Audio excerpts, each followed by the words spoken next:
Hey folks, back in the distance I hear the combines running. It's time for harvest here in the big town of Bone Gap. And as I speak to homeschoolers, I just want to encourage you and pray for a great harvest for your sacrifice. While my title is Executive Director, I consider myself the pastor for the Illinois Christian Educators, as well as other people around other states as well. And it's tough sometimes being a parent because we run various tensions. As a parent, we have had this tension between instructing our kids, but also trying to encourage them in that instruction.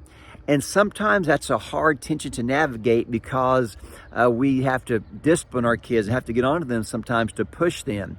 But that can also be a discouragement to them. One of the most convicting stories that I have heard, a young man came and talked to me and said, "Kirk, I can do 10 things for my dad.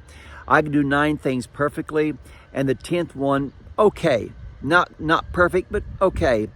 And he said, without a doubt, he would always comment on that one thing I didn't do quite right and say nothing to the 9 things I did well. And folks, when I heard that, that deeply, deeply convicted me because that's me. I oftentimes see what my kids are doing wrong than focusing on what they're doing right. Now, again, we've got to address those things that are shortcomings for sure. But sometimes we get a little bit imbalanced with which one we look at the most. And so today I want to encourage you to be a Barnabas. His name was Joseph. They called him Barnabas, which means the son of encouragement.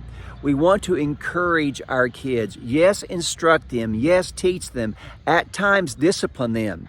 But we want to remember the crowning success in our home, the crowning trait we want to have is exhortation and encouragement. That's not just parent to child, it's also child to child as well. Here recently, I heard my kids kind of picking at each other. I said, guys, we need to encourage each other, not just nitpick. And I had to look at myself because that was a result of my leadership, or my lack of leadership, if you prefer. And so today, as you lead your homeschooling households, God bless you in doing that. And yes, instruct, yes, correct, but always do so in a spirit of exhortation and encouragement. This is Kirk Smith, the pastor of ICHE.